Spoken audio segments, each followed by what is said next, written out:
No matter if points are gained or points are lost, there will be much to discuss. For analysis regarding tonight's Winnipeg Jets game, here are Dave Manouk, Ezra Ginsburg, and your host, Drew Mandel. The Illegal Curve post-game show, presented by Play Now, the official sports betting partner of the Winnipeg Jets, starts now. 2 elimination games, 2 eliminations staved off. The Winnipeg Jets live to fight another night. Good evening, Winnipeg. Good evening, Manitoba. For all those joining us live this evening on our YouTube channel and all of our social media platforms, we say good evening, universe, and welcome to the Illegal Curve post-game show. Alongside Dave Manouk, alongside Ezra Ginsburg, I am your host, Drew Mandel, here to discuss a 4-0 Winnipeg Jets victory, their second in a row by that score on home ice. They defeat the Dallas Stars to send this game to a 6th game Saturday night back in Dallas. Gentlemen, great to see you both on this now Thursday night, getting closer to Friday morning. The Winnipeg Jets needed a complete effort, and that is absolutely what they got tonight, wearing down the Dallas Stars, capitalizing on the special teams, and as a result, they live to see another day. What's up, boys? Yeah, an absolutely huge win. You mentioned the special teams. You get a couple power play goals. You kill off all of the penalties that you took, and I'm still trying to figure out, guys, how the Dallas Stars got a power play after Jamie Benn just absolutely dropped Scheifele with a solid left. I think we were all surprised that there was a power play for the Stars there, because I think everybody was expecting a power play for the Jets. But yeah, you got some contributions from guys who haven't been getting a lot of puck luck lately, right? Namely Vladislav Nemesnikov, who pops in a power play goal there to make it 3-0, and then just a huge game from Nikolai Ehlers. And I just thought the urgency, guys, and the effort was there all night long. I mean, this was start to finish a complete game, very similar to game 2. Not just the shutout, but just based on the way the Jets executed, the way they were just hustling. I just thought there was a lot of hard work out there. They were physical, and they were limiting the Stars' chances. The Stars only had 22 shot attempts through 2 periods, which is their lowest of the playoffs thus far. So when the Jets needed to come through with their best effort, they did. And now we've got a game 6, and that's all you can ask for if you're the Jets. Ezzy, not just the Jets. I got to give the Jets fans credit. They were phenomenal tonight. Should have kicked it. It might be one of the best chants of all time in that arena. It was like we kind of heard it, and everybody, it's funny. Like oftentimes you're like, what are they saying? And then we realized pretty quickly it was should have kicked it. Brilliant. Just so good. Like they started the U.S. backup one, which for the record, not a fan of. I'm only up 1-0. First of all, you've done it a lot, so it's already kind of tired. Yeah. And more importantly, with a 1-0 lead, you've shown that it's not necessarily the best chant. And he's been incredible this entire series. Yeah, no. We also, Dave, give a huge shout out to everybody that braved all the rain for the Whiteout Street Party. Like everybody had their ponchos and their rain jackets on. So not just the fans inside the arena, but outside the arena that look through thick and thin. Oh, a little rain, we don't care. We're going to continue cheering for the Jets. So shout out to them as well. No question. But again, I thought the fans were great. The energy in the building was great. I thought the Jets themselves, even though they came out well, and I would say that was their best game, maybe of the playoffs. Like they were incredible for 60 minutes. They got every good bounce that they could have. The bounces have gone against the Jets. And so and Dallas has had plenty of fortuitous bounces, and I think of none more than Granlund's hat-trick goal, which, ricocheted perfectly to Heiskanen and then gets put over to Granlund for that goal. So for the Jets, they deserved a little bit of puck luck. We saw that throughout the course of this game where they had some very fortunate bounces, and you have to create luck, right? And that's one of the things we saw this team do. But fans were awesome, great atmosphere throughout the game. Like I said, they started, I thought, a little bit tentative, a little tight, even though they had a good first period. I just thought it wasn't necessarily like it wasn't overwhelming, because both teams were looking like they didn't want to make a mistake. And Connor Hellebuyck dialed in, even though he didn't get tested a lot. He made some real critical saves. And like I said, the fans were premium. And that chant should have kicked it was so funny and so great. well delivered, and it built up steam. And I want to credit, like, we're sitting over there on the far side, and I believe it started on this side over here. I'm now on the other side of the press box, so I think it started on this side. Hustler was taking credit for it, but he's a little bit far over. He's more over there. I don't think it was his group that started it, but it was in this vicinity, and it got going throughout the building. And in fact, it probably would have gone longer, except Nino Niederreiter had a good chance. So fans kind of quieted down because they wanted to see what happened. They wanted to roll instead. Loved that atmosphere. It was a lot of fun tonight. And hey, we have a 6 game to cover, but we will focus on game number 5. And as soon as we have the start time, we're expecting it to be 6 o'clock on Saturday. As soon as we have that start time, we will bring it to you live here on the Illegal Curve post-game show. We're also going to take you live into the Matt Frost Media Center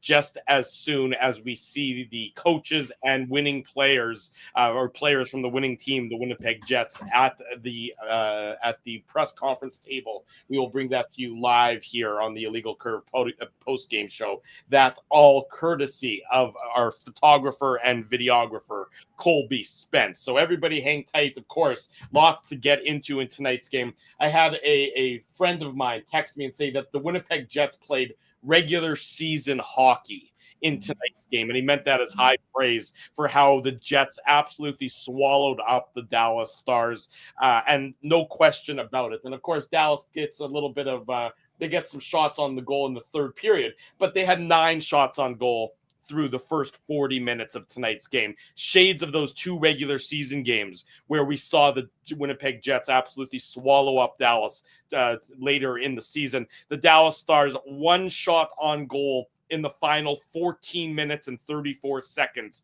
of the second period. No shots on goal in the final 8-10 of the second period. The Winnipeg Jets looked like the defensive juggernaut that we saw so many times during the regular season, and no better time for it to reappear than tonight's elimination game, Ezzy.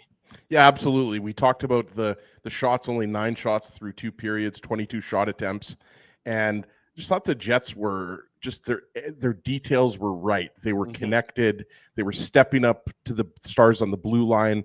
The penalty kill was, I think, more aggressive than we've seen in the past, and just really efficient. And there were parts of this game, and you know, we talk about the puck luck and everything like that. Like, you remember, here's Dallas Stars head coach Pete DeBoer. We'll start with Mike Hyka. Mike? Hey Pete, just how did you see that? Obviously, they came out with a lot of desperation. Yeah, I mean, we knew they would. Elimination game. You knew that was going to be the case. So I thought we actually weathered the storm okay. Jake was really good early, which you need. I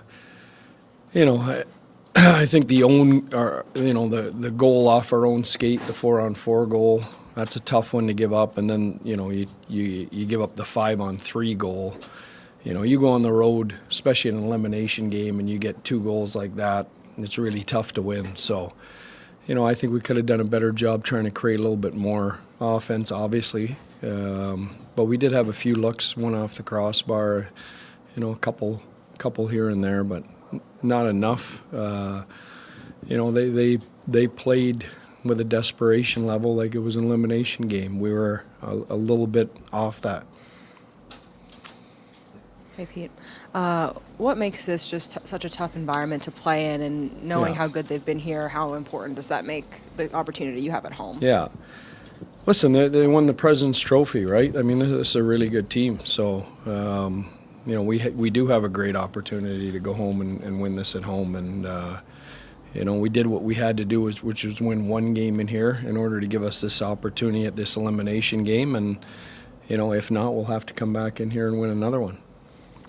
Pete, we've talked a lot about Jake Ottinger, but for good reason, and just how critical was he throughout tonight, just to kind of keep that calm that he gave us a chance tonight. We were getting they had some waves of momentum there, where I thought he was excellent for us, but we expect that from him. He's been great like that all year.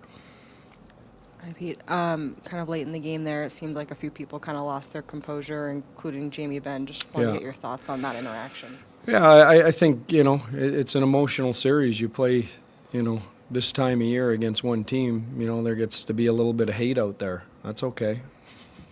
Great. Thanks, Pete. Thank you. There he goes, Dallas Stars head coach Pete DeBoer. Quick, short, and sweet tonight on the Illegal Curve post-game show. Still to come, of course, will be Scott Arniel and Winnipeg Jets players, select Winnipeg Jets players. We'll bring those to you shortly here on the Illegal Curve post-game show presented by Play Now. So certainly stay tuned for those comments. I think they'll be a little bit more elaborate than what Pete DeBoer had to say about tonight's contest. The Dallas Stars, again, oftentimes the more desperate team is going to come away with a victory. And I thought you saw that certainly tonight by the Winnipeg Jets. They're the more desperate team. They played a better game. You saw Gary Galley, or you heard Gary Galley at the end of tonight's broadcast say that the Jets were on their toes for the majority of tonight's game. And they certainly were. They were quicker on pucks than the Dallas Stars were. If it wasn't for Jake Ottinger, this game is 1-0 a lot earlier than it actually is. It takes, of course, a bit of a fluke for the Winnipeg Jets to get that 1-0 goal. And that's something we'll get into on the Play Now game recap. But the Jets are only in that position because they're playing the right way. And they didn't abandon that approach. They didn't change their game and get frustrated. And that certainly is, again, we've talked about it. The Jets know how they have to play to be successful. The question, of course, becomes, can they do it in Dallas and get off the bugaboo of not having won a road game these playoffs? That's going to come up on Saturday night.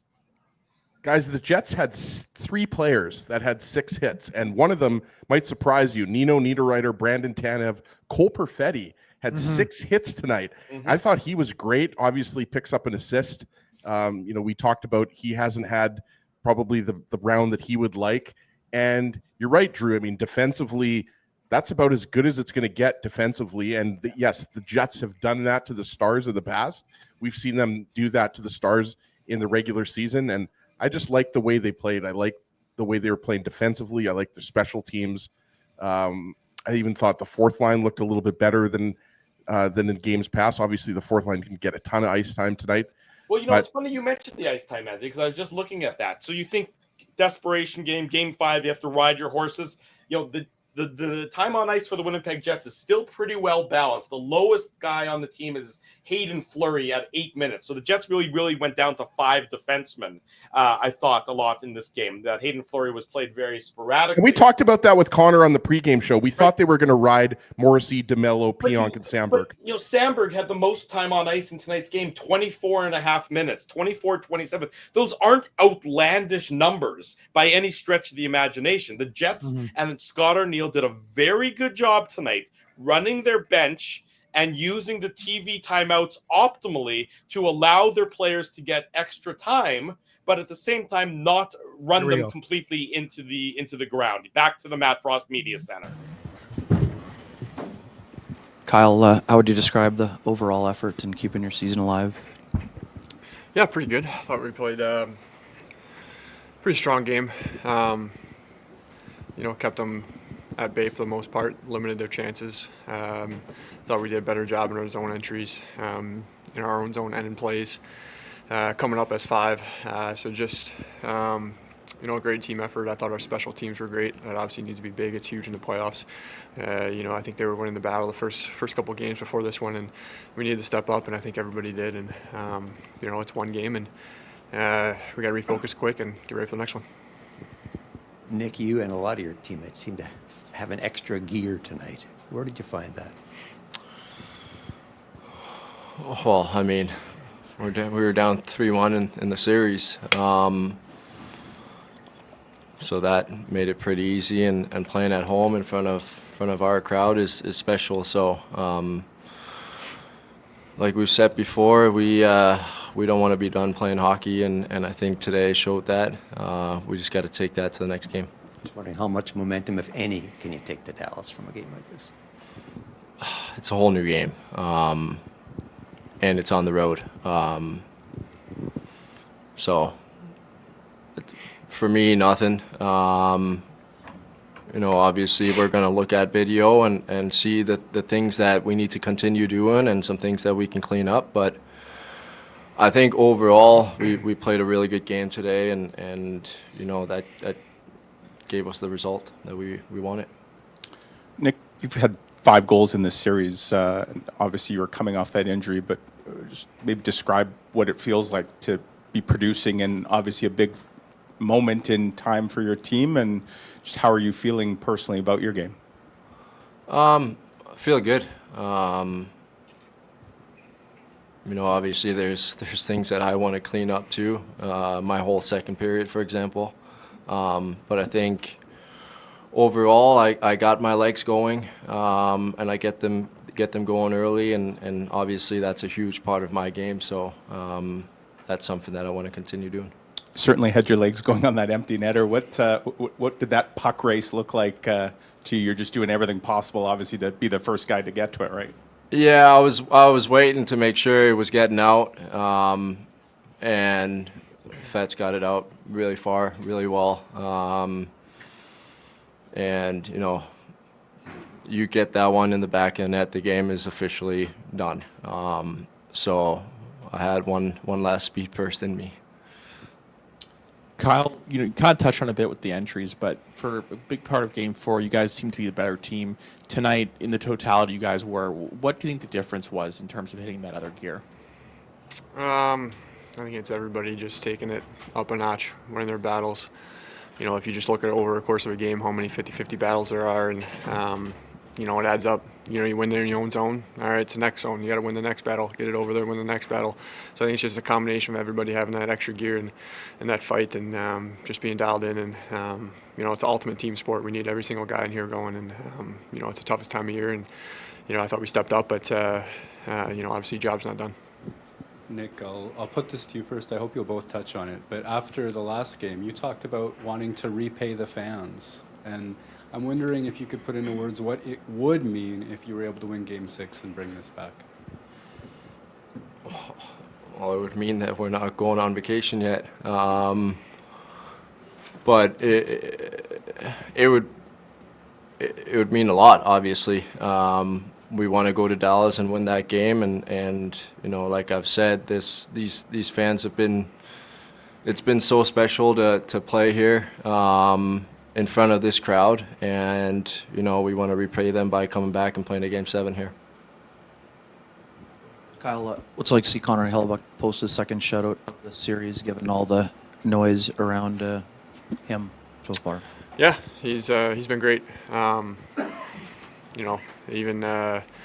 Even when times where we weren't helping him out, he still, I thought, looked great. I mean, his confidence never wavers. He's the type of guy that comes to the rink every day with a smile on his face and gives us his best. And his game throughout the whole first round, second round, his way he approached it, he's been the same. And I think we've been better in front of him and helped him out in a lot of ways. And he's been awesome when the chances when he needs to be. Okay, guys. Thank you.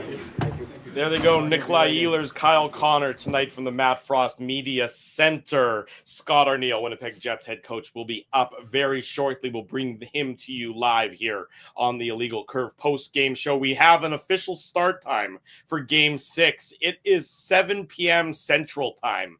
Probably means it's 7:15 p.m. Central Time on Saturday night. That game, of course, will be available coast to coast in Canada and also on ABC network television. So Winnipeg getting a little bit of that extra spotlight, getting the big-time ABC broadcast. Hey, Mom, we made it. Yeah, exactly. we made it.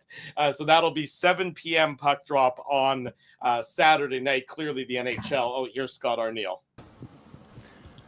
Scott, I imagine you'd be pleased with an awful lot of elements of that game, but in your mind, what all came together to make it what it was? That was everybody. That was our whole roster stepping up and knowing what the challenge was in front of us and putting their best game on the ice. And it was everybody, forwards, D, goaltender. It was everybody stepping up, not wanting to be eliminated tonight, and that's you could see it right from the puck drop, the opening shift, and we didn't take our foot off the gas. Scott, what would you see from your power play, and maybe how much of a momentum boost did you get from the late one, even though you didn't score as you got to the 5-on-3? At the end of the second period, yeah, I mean we had some great looks. Obviously, Ottinger made some big stops, but just the fact that we got in on the entries, we got in. The puck battles, the retrievals, the attack in the net, all the stuff we talk about. We did those things well, and because we did them well, we got rewarded for it. What does a team have to meet the moment the way this team has repeatedly done all year?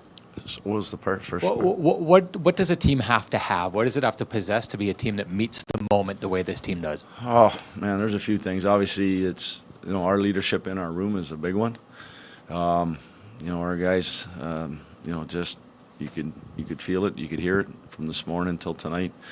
Guys just knowing that they had to be at their best tonight. I think that we've done a good job of, putting stuff behind us and focusing on what the next challenge is, and whether that was going from the last game to tonight's game, or whether that was going from your first shift in the first period to your third shift in the second period. It was being consistent and doing those things that are going to help us have success. And guys just recognized they each had a job to do, and they went out and did it. When you come up with that good a first period, but come up empty, there could be a tendency to sag.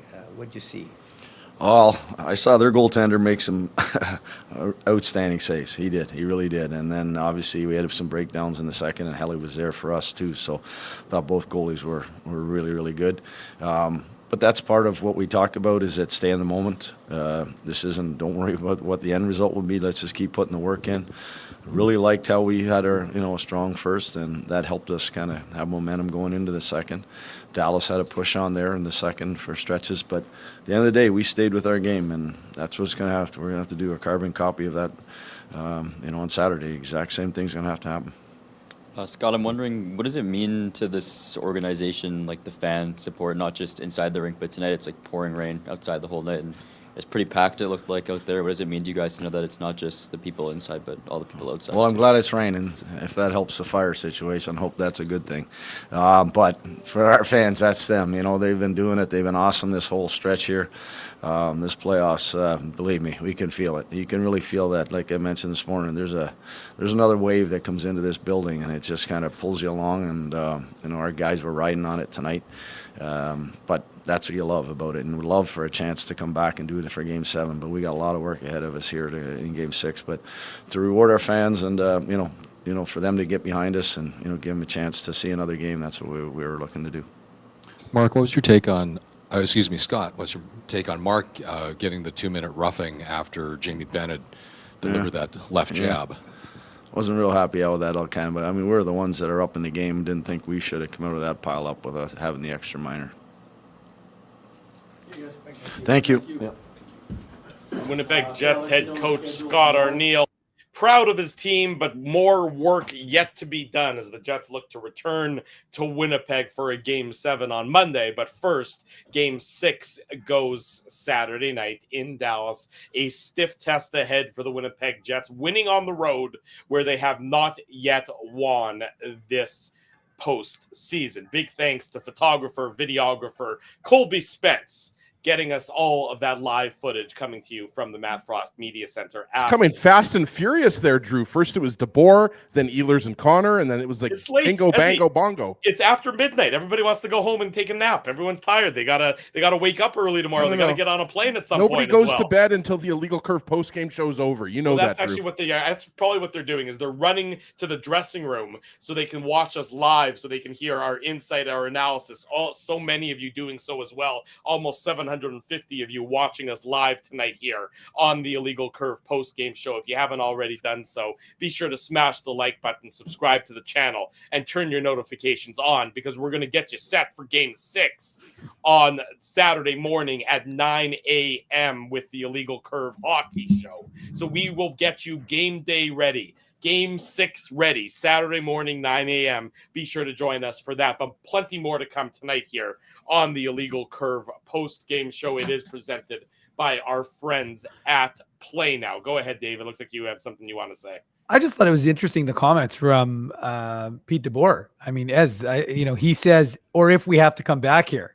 I just thought that was an interesting addition from the Stars head coach, because obviously he wants to get the win on Saturday night and not have to return to Manitoba. But, like I said, he wants to elevate his Game 7 record. He wants to go to 10-0 in Game 7s. He's 9-0 right now. The way the Jets play at home right now, I'm not so sure I would bet with him in that regard. But, Drew, again, like I said, I'm not surprised. Like, this is when Nikolai Ehlers scored, his response, and again, I'm sure they showed it on TV, but even here, he was very stoic. He wasn't overly exuberant. He was excited that he scored, obviously, but you just didn't see his much of a reaction from him, because listen, we know we've put ourselves into a deficit. We have to dig ourselves out of this, right? So they know that this is just one step. And we talk about the ability to compartmentalize, which this team has done all year long. And it's one of the things we've talked over the last few days about, just their ability to do that. And I'm not surprised. I mean, we all talked about it. We thought that the Jets were going to win tonight's game. I didn't think it was going to look quite that effective and that efficient, but I saw one of the comments from Adam Lowry after the game, and he just talked about that's how this team can win games, when they play with that style and with that effort. And again, it's unfortunate that the fans can't be bottled up and brought to Dallas, boys, because they certainly gave them a boost. I'm not trying to just placate the fans. I really did think that they were excellent in tonight's hockey game. A bit of a record setter for the Winnipeg Jets / Atlanta Thrashers. For the first time ever in organization history, Connor Hellebuyck, or a goaltender, has pitched a shutout while facing elimination. So there you go. If you want to go deep into the minutiae, which I guess is now the Mendelcia, but this all comes courtesy of the NHL. Doesn't have the same PR. ring to it, It Drew. does not have the same ring to it whatsoever. The NHL PR account tweeted that out. So that's a little bit of history if you want to look at that. Connor Hellebuyck coming up big, was not tested overly, but that save he made on Thomas Harley early in the second period, before the game was even 1-0 for the Winnipeg Jets. That was Dallas's best opportunity probably of the game, of the entire game, I would suggest. And what a save by Connor Hellebuyck at what a key moment in tonight's contest. Dallas had pretty much their best push of the game early in that second period, where they came out and were the better of the two teams through the first 5 or so minutes of the second period. And Connor Hellebuyck just absolutely matches what Jake Ottinger had been doing to the Jets, keeps the game at 0-0, a crucial moment in tonight's contest as far as I'm concerned. It was a hockey card save. That's what it was. I would also throw in, as I mentioned before, the Duchesne to Sagan, where Sagan hit the post. That was a really good chance. Yes. But that doesn't even count as a shot on net, as you know, Drew, when it hits the post. And that was, Jets already had the lead at that point. 1-0, albeit. But you're right, absolutely right. It was also a key moment. But there really weren't that many great chances for the Stars, right? Like we talked about it, guys, like 9 shots through the first 2 periods. The high danger chances were well in the Jets' favor in the first period, at least. I haven't checked the total game, but I'm sure Drew's going to check it and fact check me here. But well, in the third, the third period skewed everything. At the end of the game, the high danger chances were 8-7 in favor of the Winnipeg Jets. But again, that's at 5-on-5, and they're crediting Dallas with 3 high danger chances in the second period. I'm not 17-11 total if you include power play, right? Yeah, of course, and that's obviously where the Jets had a litany of high danger chances when they until they broke through and scored a couple of the power play goals in tonight's game. But again, the Jets were the better of the two teams. They were arguably the better of the two teams in game number 4, but they get rewarded for being the better of the two teams tonight. And Connor Hellebuyck certainly pulled his weight for the Winnipeg Jets. He's been incredible in this series on home ice, with 2 shutouts in the 3 games that have been played in Winnipeg. It's all about doing it on the road now. I mean, that's exactly what the conversation is going to be for the next 48 hours is, can they do it on the road, bring it back to Winnipeg, 1 game, winner takes all.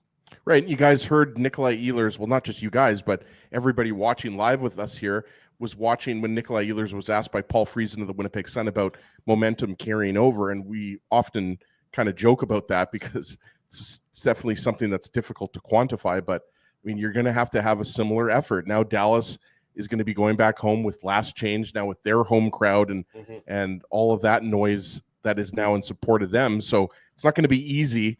But this was the first step, as Dave mentioned, right? There's 3 steps here. Step 1 is complete. Hopefully they can complete step 2. I feel like I'm in an Alcoholics Anonymous seminar right now, but I'm not. It's just a hockey show, but it's pretty incredible when you talk about the momentum swings in the series, right? The momentum was kind of all over the place, early on, just because it was a chess match, and the Jets had the better chances. And we'll get into the the chances in the play now game recap, but Jets could have had a couple goals in that first period, and at least a couple goals. And Ottinger stood really tall, and they broke him. And Hellebuyck, almost everything that needed to happen in this game happened, right? Hellebuyck outplays Ottinger. The Jets win the special teams battle. Some of the guys that were struggling offensively come through, namely Vlad Nemestikov with a goal and an assist. And I'd throw Cole Perfetti in there, who didn't have any points through the first 4 games. Obviously, Kyle Connor was excellent as usual.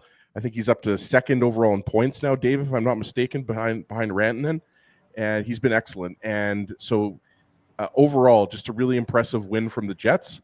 And yeah, we got a game 6, and that's now what we can focus on. And it's going to be exciting.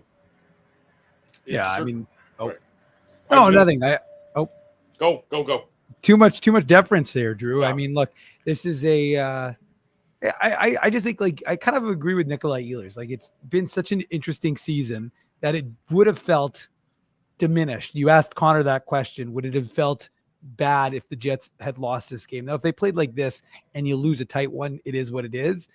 But it does feel incomplete. And so, they come up with, like I said, a real gut check effort. And everything went right for them in the sense that, and again, I think if they did it, everything went right because they created it for them. I don't think it was luck. I think they had some very good luck, some very good puck luck. But, and you mentioned that the chance, I think it was the Sagan off the crossbar, but they scored the second goal right after that, right? So, I mean, there's some fortunate there. But again, you had the early penalty kill. That was really good. The power play, I mean, it's funny. I was joking around as he's saying, a second power play goal in this economy, who would have thunk it? But it's exactly what they needed. And it's important that it wasn't just the top line. I thought that the top power play unit. Sorry. I thought they had a lot of good looks. Mm-hmm. And it was just this was the best game that Ehlers, Nemestikov, and Perfetti played in this series. Yeah. Well, what did we take? I think one of the lines I used on the pregame show, whatever it was, like 8 hours ago, but I said that we need more from that second line. That was one of those lines that you really wanted to see more from. Shot attempts at 5-on-5 for that line, 9-2 in their favor. Expected goals percentage for that line, 83.4%. So, I mean, you saw them that's them controlling their minutes. They had 7 minutes and 46 seconds of 5-on-5 action. And that's them just controlling their minutes and winning their minutes. And the Jets are going to obviously need more of that throughout the course of the rest of this series, however many games it goes. If they can play like that through game 6, the Jets will feel that they're probably going to be in a decent position for there to be a game 7 back on Monday night. Time will tell, of course. Lots to discuss, lots of things, lots of circumstances will occur in game 6 before you can focus on game 7. But for tonight's effort, for game 5 to send it back to Dallas, the Winnipeg Jets certainly stepped up big when they had to. Let's get into the goal-by-goal recap. It's brought to you by our friends at Play Now. The Play Now game recap. Big thanks to Play Now for their continued support and sponsorship of all of the Illegal Curve programming. They're our title sponsor. Learn to bet with Play Now, the official betting partner of the Winnipeg Jets. Sign up and get up to $250 in bonus bets. Conditions apply. 18+. Enjoy responsibly. As we discussed, no scoring in the first period. So 0-0 after 20 minutes. But it was not for a lack of opportunities by the Winnipeg Jets. They get an early power play as Sam Steele goes off for holding on Brandon Tanev. Kyle Connor trying to get off the schneid, trying to get his first power play goal of calendar year 2025. That continues to be an unbelievable stat. The Jets win a faceoff. He gets a good shot off on Jake Ottinger right off the draw. Ottinger up to the challenge. Gabe Vilardi in tight on that same power play. A good opportunity.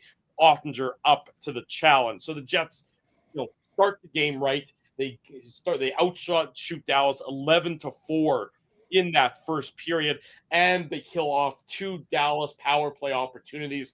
Adam Lowry cross-checking on Miro Heiskanen, and then a really iffy one. And again, we know the officiating was stinky in the course of tonight's game, but calling Cole Perfetti for trying to get to the front of the net for a net front battle, he gets called for that. I believe it was off of, I believe Sam Steele was who he sort of allegedly interfered with on that penalty. Yes, it was. Dallas, 2 power play opportunities. Winnipeg Jets doing a really nice job on the PK, stifling the Dallas power play in the course of tonight's game, especially early in that first period, where a Dallas power play goal probably changes the entire tenor of this contest, has he? Yeah, you're right, Drew. No goals in the first period, but the power play looked dangerous. I agree. I think, I mean, the Adam Lowry penalty, that's a cross-checking penalty. The Cole Perfetti penalty, I was texting with our boy Zach Schnitzer from Bonfire Sports. I said, that's a marginal. I saw Zach in the chat. Yeah, he's in the chat. That was a marginal call at best for me, so I agree with you on that one, Drew. But, you mentioned the Velarde chance. Kyle Connor had a really good chance. He's got to break through eventually with the power play goal, guys. Like, it's got to happen before the Jets season is over, right? So I think even though the Jets didn't score a goal in the first period, they controlled the flow of play. They looked fast. They were hitting. Looked up the hits. They had 52 hits tonight, number. Which is, I think Dallas had 34. And the thing is, like, people will say, well, who cares about hits? If the team that has more hits usually means they don't have the puck. No, not the case in this game. The Jets won 4-0, and they still badly out-hit the Dallas Stars. So I thought that was indicative of the good forecheck that they had, and just indicative of how hard that they were working and how connected they were. It was clearly a game plan to be more physical tonight. You saw, I thought the Jets were targeting Miro Heiskanen, which they should be. He's Dallas' best defenseman. And obviously, it got a little rough after. We'll get into that in the third period. But yeah, the first period, I think there was a lot to like.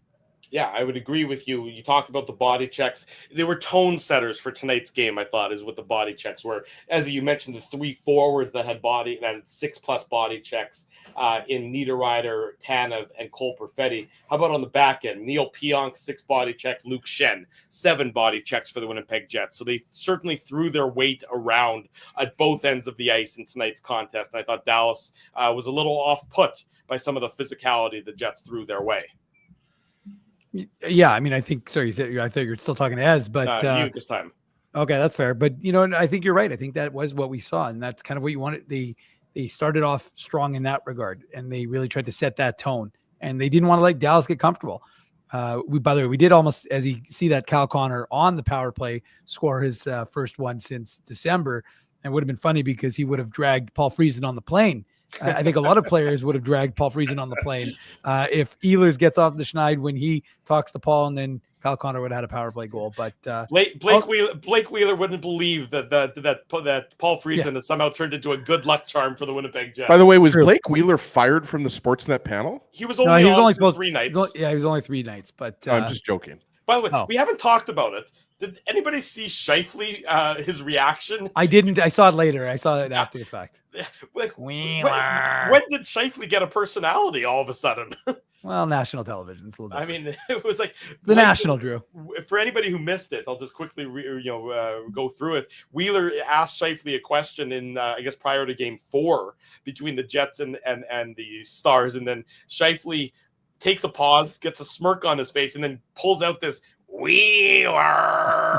Like, what is going on here? That Mark Scheifele is all of a sudden comedic relief for the Winnipeg Jets.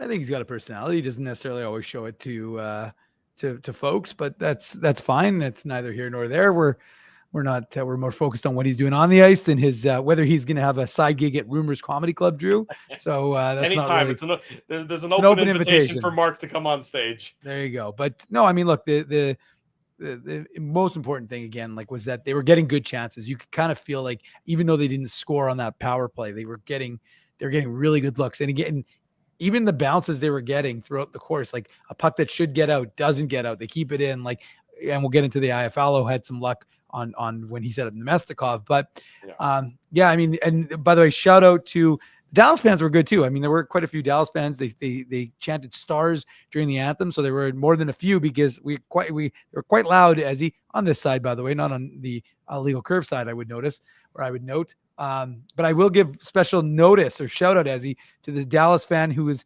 in bright orange. This is now the third game I've noticed him. He's sitting right across from us where we are in the press box, and it's funny. I keep wanting to say he's a Ducks fan because he looks like he's a hunter wearing all bright orange. But and he credit to him because he's flying back and forth for these games because he was I'm pretty sure I saw him in Dallas for games 3 and 4 on the television. How do you know he hasn't been driving back and forth? He Good could question, be. Ezzy. He could be. But I would imagine. Is he trying to be the new orange shirt guy? No, because when it's an opposing fan, then it doesn't really count. It doesn't count as a negative. It's when you're a Jets fan and you're trying to be different in that regard.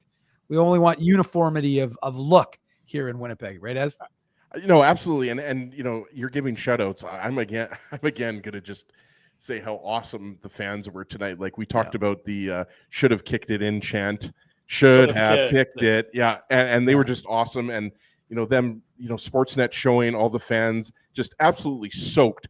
Like, I don't know what it was like, Drew, in your neighborhood, but here in St. James, like it was pouring. So I assume it was also pouring in Crescentwood. And luckily for the Jets, it was also pouring goals. Nice. Well done. You finally got it in. Okay, we can mute him for the rest of the show. Thank you for muting him. So as we mentioned, 0-0. Like that, Dave? Yeah. I did like that. Yeah, 0-0 after 20 minutes. After the Jets killed off the 2 Dallas power plays, they had some other good opportunities.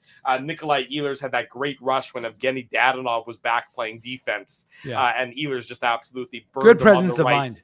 Yeah, he saw who was defending him. It just took him wide, cut into the middle, and Jake Ottinger again. Ottinger with the save. Lowry and Tanev had that 2-on-1 opportunity. Jake Ottinger with the save, and then the rebound narrowly missed Brandon Tanev. And again, almost at the buzzer, just before the end of the first period, Kyle Connor had that tip play that narrowly missed getting the Jets a late first period goal. But whatever it was 0-0 after 20 minutes. But the Winnipeg Jets had to feel good with the manner in which they approached the early stages of tonight's game.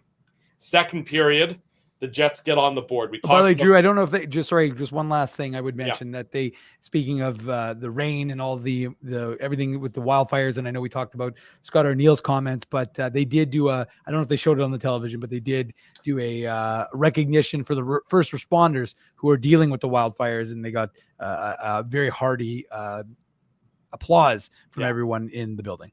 And on the broadcast, on the Sportsnet broadcast, coming back to start the third period, Scott Oak spoke eloquently about the wildfires and everything else. So kudos to the Sportsnet broadcast crew for, of course, making mention and paying attention to what's happening here in Manitoba and along the northwestern Ontario border and things of that nature. So, of course, we echo all of those comments as we did earlier this evening, or I guess late yesterday at this point on the Illegal Curve pregame show when we mentioned the same. Connor Hellebuyck, that huge save off Thomas Harley. We talked about it. Just an absolute dynamite save by the Winnipeg Jets goaltender, doing what he needed to do to keep the score tied at 0-0. Then there's offsetting penalties. Matt Duchene, Vlad Nemesnikov, they each take penalties. So it's a little bit of 4-on-4 action. And then after the 4-on-4, during the 4-on-4 action at that point in time, the Jets get on the board. So it's interesting to note that the Jets did not actually have a 5-on-5 goal in tonight's game. They had. Should we criticize them? Goal. I don't think we need to criticize them. They had plenty of 5-on-5 opportunities, but it's with their extra room on the ice with Nemesnikov and with Duchene in the box. Mark Scheifele, his fourth of the playoffs, assist to Kyle Connor, assist to Neil Pionk. No official assist on the score sheet, of course, but Connor Hellebuyck himself gets a big assist for starting the play with a very well-timed poke check right in front of him. It's the poke check is off of, I can't remember. Wyatt Johnston, Drew. Wyatt Johnston, thank you, exactly right. That sort of forces the I have my turnover. notes here too. Would you say he forced the turnover, Drew, or would you say it propelled the puck? Well, he would. In this case, I would say he forced the turnover. I don't know that it qualified as a propelling because I still don't know what qualifies as a propelling. But whatever We it was, propel Drew out of StreamYard right now.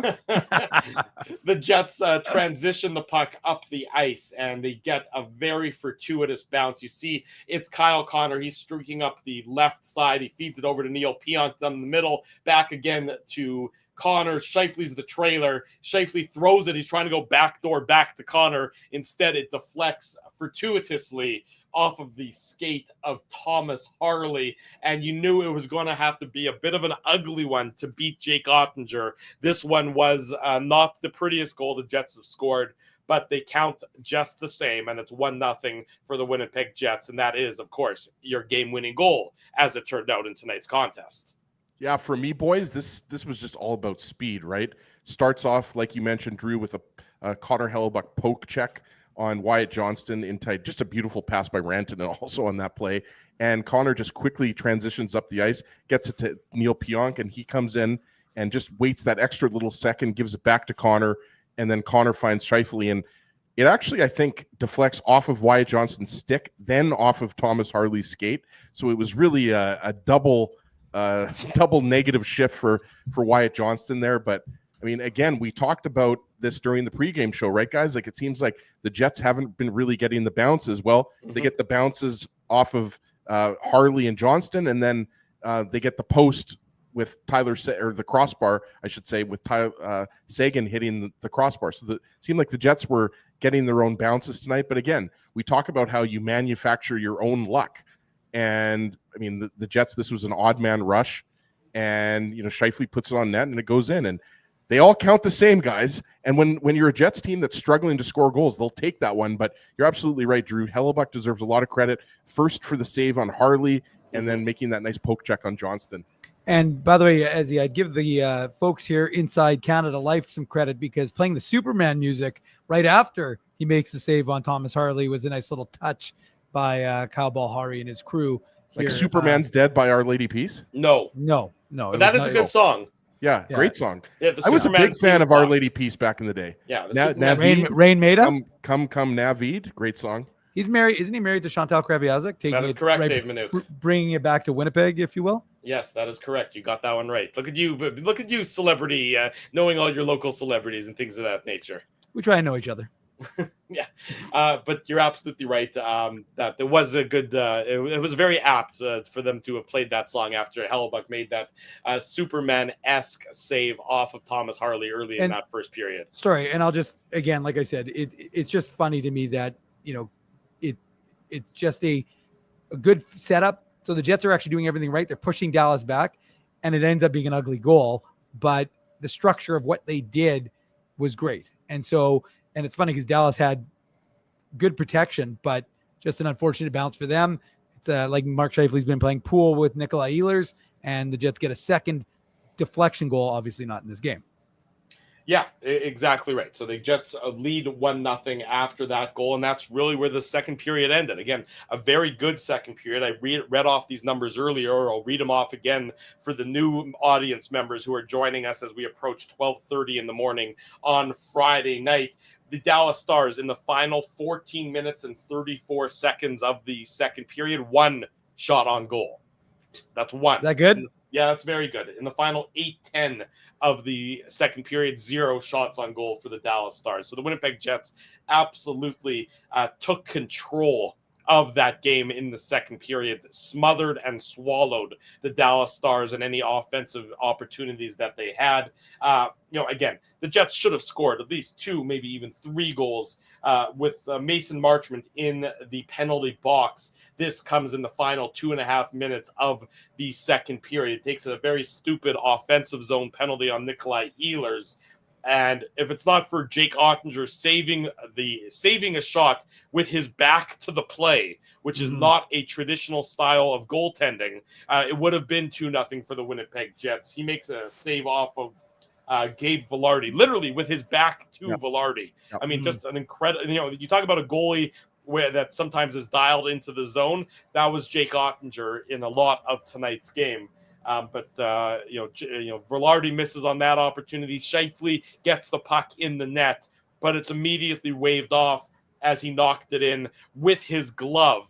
And I don't think anybody has much of a quibble with that goal, with that disallowing of the goal. The crowd, of course, then led the "should have kicked it" chant as a result of that one. But the Jets, after 40 minutes, had a 1-0 lead. Great performance, but they're only 1 shot away from disaster, Ezzy. Yeah, sorry, Drew. I was going through my notes here. Did you mention also Nino Niederreiter had that chance? I didn't. That was very late. That was with about 10 seconds, 15 seconds to go in the second period. See, that's why we both, you have your notes, I have my notes. We back each other up. We cross-reference. It's all good. But yeah, I mean, look, Jake Ottinger, even in a losing, he allows 3 goals tonight, and even though it's in a losing effort, he was great again tonight. Hellebuyck outplayed Ottinger, but he faced a lot less rubber, and so Ottinger deserves a lot of credit. Like you said, Drew, doesn't even have his back to the, he has his back to the play, isn't even facing the play is what I meant to say, and he still makes the save. And yeah, we talked about the chant after the goal was disallowed was amazing. And I mentioned Nino Niederreiter earlier. I think he's had a sneaky good playoffs for the Jets, especially I think tonight was arguably his best game. We talked about it. He was credited with 6 hits. And yeah, just really liked his game. Didn't have any points, but 6 hits, had a block shot, played about 14 minutes of ice time. Thought he looked effective on the second power play unit. So just wanted to get that in there. I just liked how, for not just Niederreiter, but I thought the Jets, and it was talked about on the panel, like they just had that killer instinct tonight. Like you just had guys that were saying, like, whether it was Ehlers, whether it was Perfetti, whether it was Kyle Connor, you had guys just, they were just pushing the pace tonight. And you'd love to see that. They weren't satisfied with going home, and that's a big difference. Right. And I'm not surprised. To be perfectly honest, I'm not surprised. In game, we talked about this, on the pregame show. Last year, 2 years ago, you sort of felt that the Jets were maybe a bit satisfied, not happy to go home, but that they didn't have that next level to push. If the Jets had lost tonight, or if they had lost handily tonight, I would have been surprised. I would have been surprised given everything we've seen from this team. This is, as Dave, I think, mentioned this earlier on the pregame show, when you factor in the exhibition season as well, this is game number 100 of the year for the Winnipeg Jets, factoring in preseason, regular season, and postseason. I would have been surprised if the Jets didn't have the fight that they demonstrated tonight in tonight's contest, and they certainly did, and it was the third period where they affirmed that fight. Dallas opened the door by taking 2 penalties early in that third period. And these weren't iffy penalties. These were textbook tripping penalties that the officials, if they didn't call, would have just been abdicating their responsibility. Now, you can argue they made some bad calls later on in the third period, but, we can get to that. And in the first. And in the first 2 with the Perfetti one. But, regardless of that, the Dallas Stars, again, Jets are up 1-0 after 40 minutes. They deserve to be up more. Do they get frustrated? Do they start to play hero ball? Do they start to do things that they shouldn't be doing? They don't, in fact. What they do is they draw Dallas into penalties. The first one, coming a minute 39 into the third period, is Alex Petrovic, who, of course, scored the game-winning goal in Game 3 for the Dallas Stars. He trips Mason Appleton as the Jets are cycling the puck behind Jake Ottinger. It's an offensive zone. It's a drawn penalty by a good offensive zone effort. The Jets head to the power play. 11 seconds into that power play, Esa Lindell trips Gabe Vilardi. Again, the Jets are winning puck battles behind Jake Ottinger that are forcing the Dallas Stars into taking these penalties. These are where Dallas has loose sticks. They are struggling to match the Jets' speed, tenacity, energy, and their sticks are getting loose, and the Jets are being tripped as a result. So a huge opportunity, a 2-man advantage for the Winnipeg Jets for 1 minute and 47 seconds. That's a long time to be 5-on-3, and it does not take the Winnipeg Jets very long. It takes them at the 2:20 mark of the third period. Nikolai Ehlers walks out from down low after Connor and Scheifele feed him the puck, and a move that we have seen multiple times from Ehlers and other Jets players. It finally works on this one. They move the puck down low. He walks out and just wraps it around, tucks it around Jake Ottinger. No chance for the Stars goalie. The Stars defense, 5-on-3. They can't get over in time to impact Nikolai Ehlers, and the Jets have that all-important insurance marker, 2-0, 2:20 into the third period, Ezzy. Yeah, and you talk about the killer instinct, guys, and we talked about the first power play the Jets had in the first period. Even though they didn't score, they had a couple grade A chances with Vilardi and Connor, and you just got the feeling like because it was a long 5-on-3, as Drew mentioned, and they were just snapping the puck around really well, and Nikolai Ehlers has all that time and space, just goes to the net and puts it in. I like that, and that's a really good sign, I think, as the series progresses and goes back to Dallas, because we talked about, hopefully there's no dripping happening there, Drew, at your house.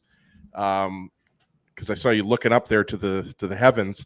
So yeah, it was a good power play. And I mean, at that point in the game, Dave, you have to bury it. 5-on-3, a long 5-on-3, minute 45, minute 40, whatever it was. And as Drew said, that's the insurance goal. But I loved how the Jets weren't messing around at all on that power play.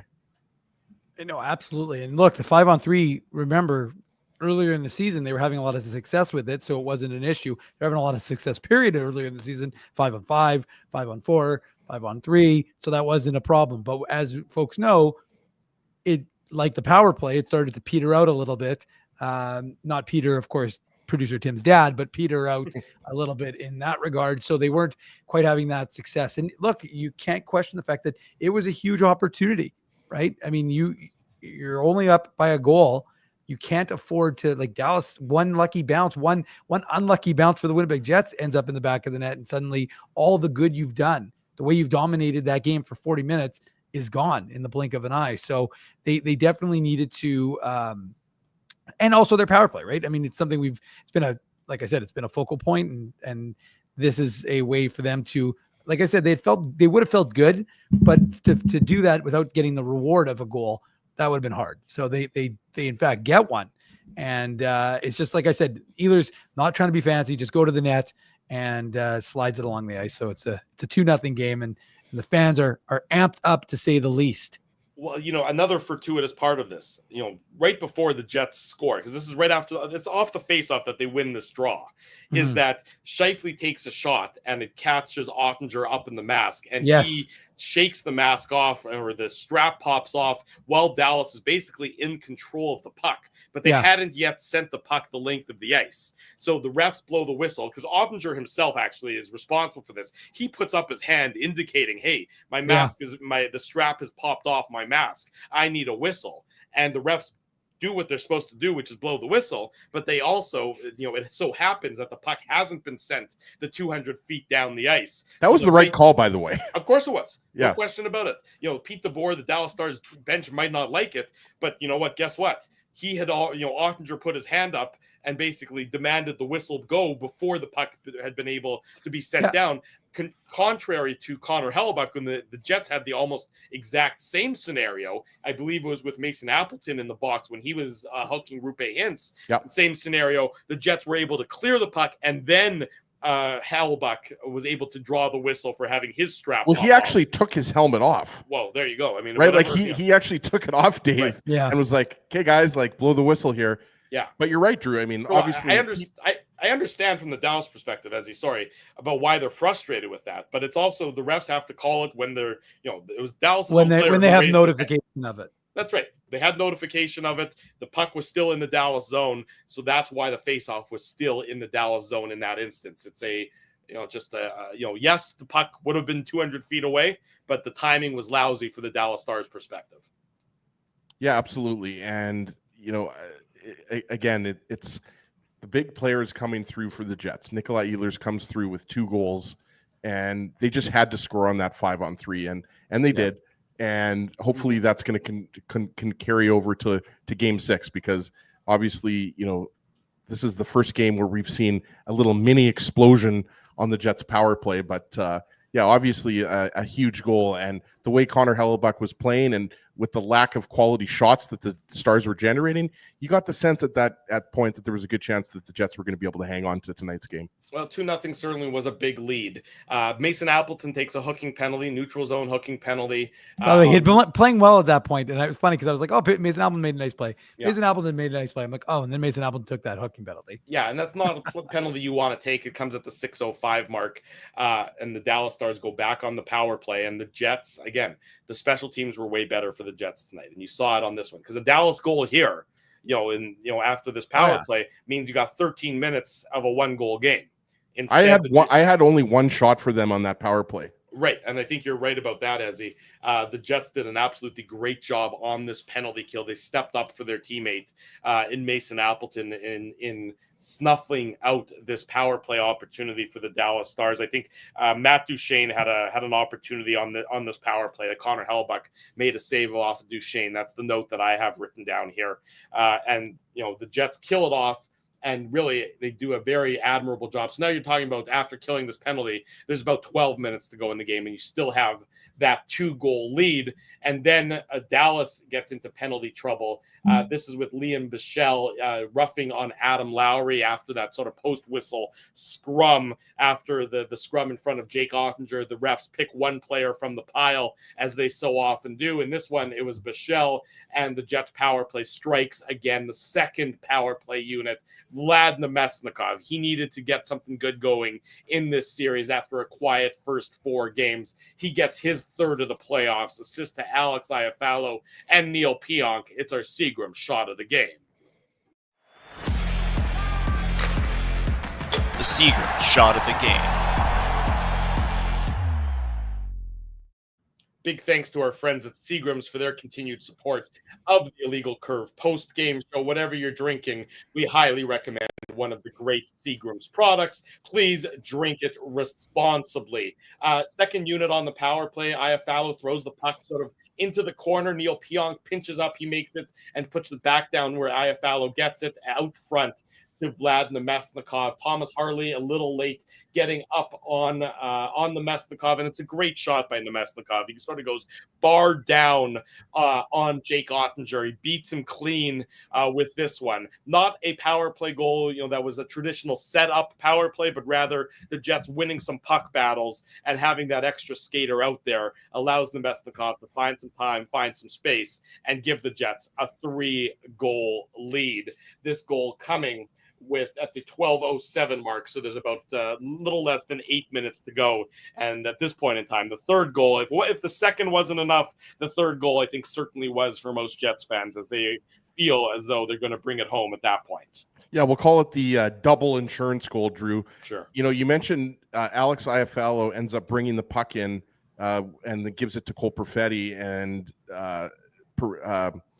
Iafallo has a shot which I think misses the net. But I just wanted to point out too, just watching the replay, I forgot about this.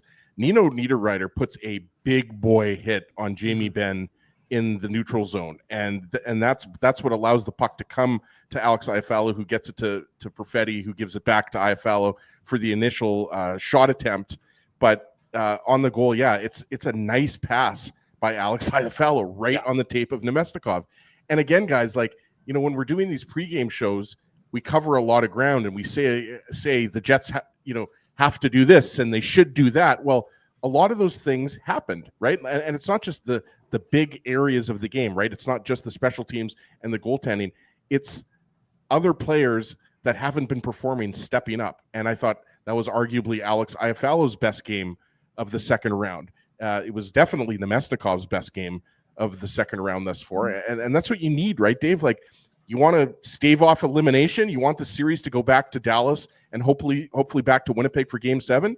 You're going to need everybody to chip in. Everybody. Nobody can be a passenger when you're at this point in the season. Well, there's no question about that. And I thought Nino Niederreiter, you're right, as he did have a really impactful game. He was noticeable for the right reasons, and he was making a lot of the right plays. In that neutral zone with Neil Pionk going for the pinch, he's covering, and then he makes a good hit on Ben to, like you said, separate him from the puck and then turn it back up the ice. So everybody, even when you don't get an assist on the play, has a piece of it, right? And really nice play by Alex Iafallo. He's been again not getting a ton of minutes. I know that Drew said that the minutes were a little more even today, but he was on the first line with Mark Scheifele and Kyle Connor. 11:46 tonight for Alex Iafallo. But you're not getting the same minutes that he was getting when he was playing with Scheifele and Connor. Is what and I'm saying. 313 of that. most of that is 313 of that is shorthanded, and 224 of that is on the power play. So only about 6 minutes at even strength for Alex. Right, Iafallo. which is Dave. Who else am I missing here? I think Tanev was only at 8.5 or something, right? Yeah, Tanev 607 at even strength. So in terms of even strength minutes, 6 minutes even strength for the Jets' fourth line. But it so happens that those guys also play special teams. Barron and Tanev play on the PK. Ali Fallow plays on both. So that bumps them up closer to that 8-minute mark of time on ice. Right. So, I mean, most importantly here, and again, like I said, everybody gets a piece, but the guys that you need to get going, it's one of our keys to the game earlier. It feels like a long time ago when we were doing that show, the pregame show, is that Vlad Nemestikov had to be able to do something. Obviously, Cole Perfetti has a part in that. So Jets get a second power play goal to feel good about themselves. You're right, Drew. No 5-on-5 goals tonight, but they'll take it because the special teams is where they had been lacking.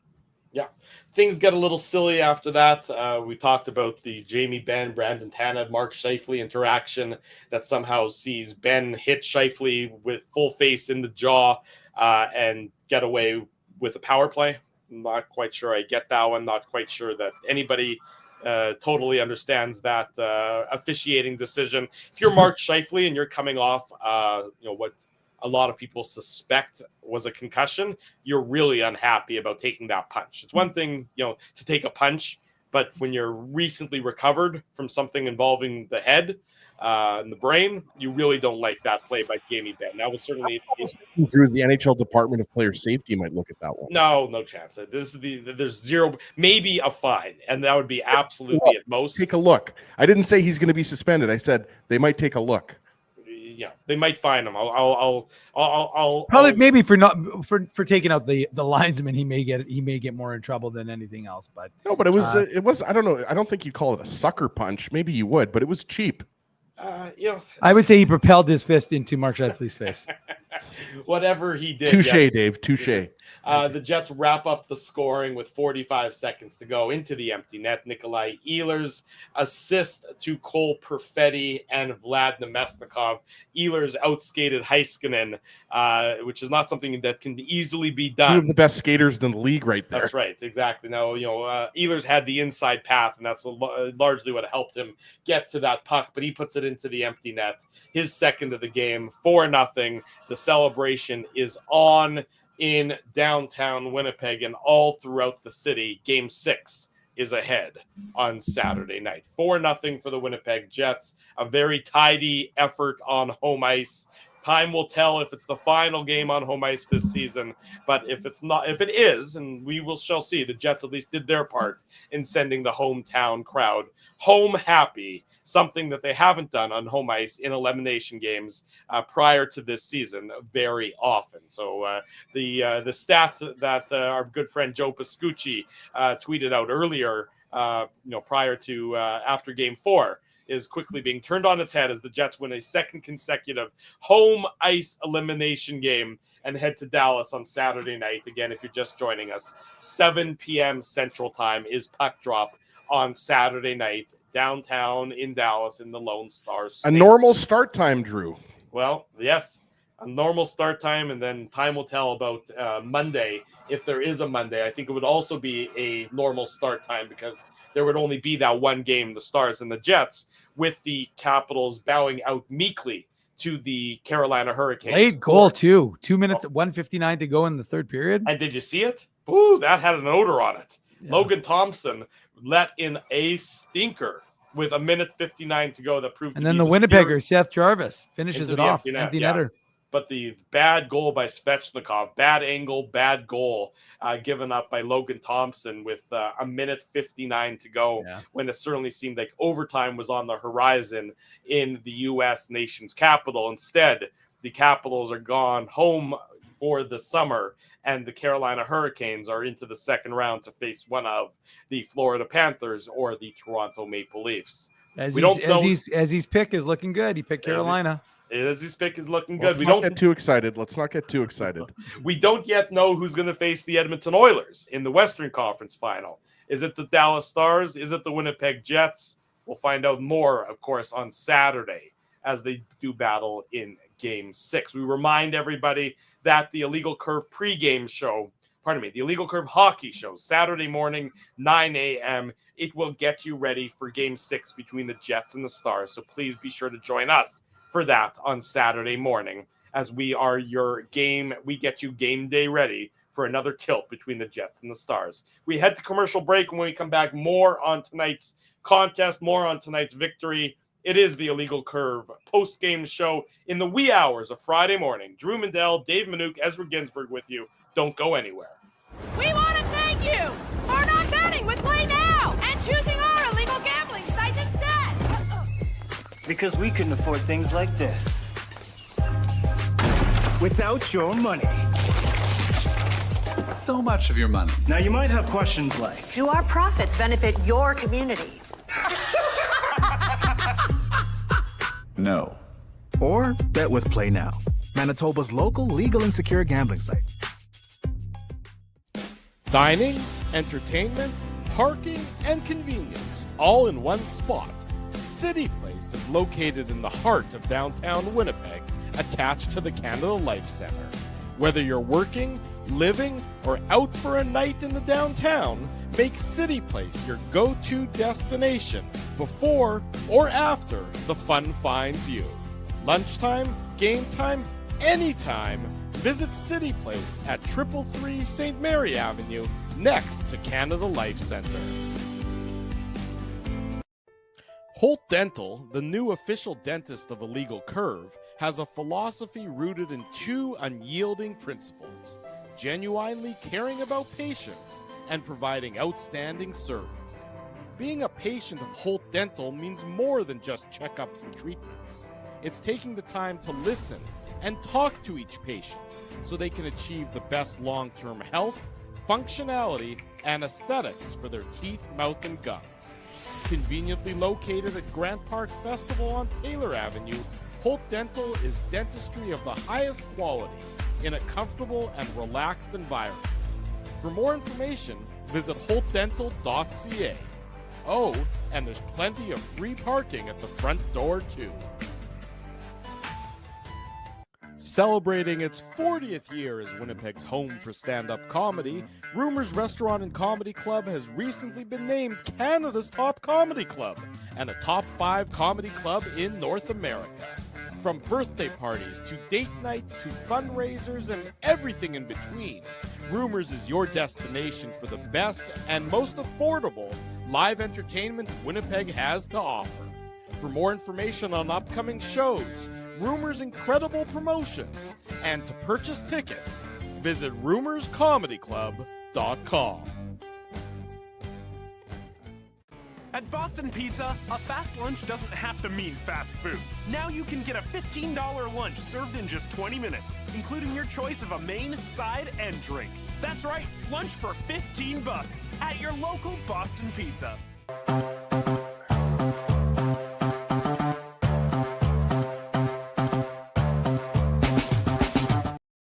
10 minutes before the top of the hour, Friday morning, the Illegal Curve post-game show. I'm cautiously optimistic, gentlemen, that this will be the last stupid start time of the playoffs. Because once you're into the conference final, it's just the teams alternate. Every game should be at 7 p.m. Central Time, or maybe 8 p.m. Central Time if there's a game in Edmonton. Given that it's Mountain Time. So I think this should be the final stupid start time. Nobody studies the start times more than Drew, Dave. I will do a deep dive into start times. Yeah, I'm an expert when it comes to start times. You should have seen the research I did once in preparation for a boys' trip for college football start times, because those aren't announced until like 10 days before the game. I had spreadsheets. I was delving deep into past patterns. It was like a beautiful mind was on display watching me go through all those different efforts. People were like, "Are you okay? Do you need something else to do with your time?" And the answer most assuredly was, yes, I do. Anyways, you're doing exactly what you should be doing, Drew. Thank you. I appreciate that. The Winnipeg Jets win tonight 4-0 over the Dallas Stars. They take Game 5 on home ice and head to Dallas for Saturday night's Game 6. Again, a reminder, 9 a.m. Saturday morning, the Illegal Curve Hockey Show. Be sure to be here to join us for that. We will get you game day ready. Their Jets, they just announced a media availability. So, of course, they're not going to skate tomorrow. No surprise there. But I saw a media availability, 11:30 a.m. tomorrow, Dave. So you can factor We'll have that covered. I know we'll have that covered on Just like we Illegal had Curve. everything covered this morning. Always on legalcurve.com and again on our YouTube channel. So the Jets will meet with the media very briefly tomorrow before they jet off to Dallas and get ready for Saturday night's Game 6. And of course, we will have all of the latest for you on illegalcurve.com as well as on our YouTube channel, which you should be subscribing to. Well, you have to if you want to comment. If you want to comment, you have to subscribe. That is the new rule that Nice we little have twist put in, by IC. Yes, we have put that in place. No more freebie commenters. You got to That's right. subscribe if you want to comment. You So got to be pay sure to play, boys. There you don't even have to pay. You don't actually have gotta to pay, but you just have to. subscribe. Well, no, I didn't Doesn't mean you cost you literally, anything. guys. I didn't mean you literally have to pay. You meant literally, Dave. Ezzy, we know. No, I meant You meant figuratively. literally. We understand Literally, that you figuratively. literally meant that. In any event, be sure to do that. Smash the like button and tell your friends and tell your family. The best place to be, of course, is the Illegal Curve YouTube channel and the Illegal Curve Hockey Show. Big thank you to all the sponsors of Illegal Curve. They make this show a possibility. They make the Saturday show a possibility. They make the pregame show a possibility as well. Our friends at Play Now, they're the title sponsor. Holt Dental, they keep our smiles looking great. Our friends at Boston Pizza, of course. Rumors Restaurant and Comedy Club. Brian Kiley at Rumors. He only was a writer with Conan O'Brien for the last 27 years and just wrote for Conan at the Oscars that just recently happened. So you want to get tickets to see Brian Kiley. There's Conan very hosted few- the Oscars? Conan was the host of the Oscar most Nice. recently. Yeah. I only As watch he's- the Met Gala, Drew. I don't watch I the know. Oscars. You're a Met kind of guy. You're not an Oscars kind of guy.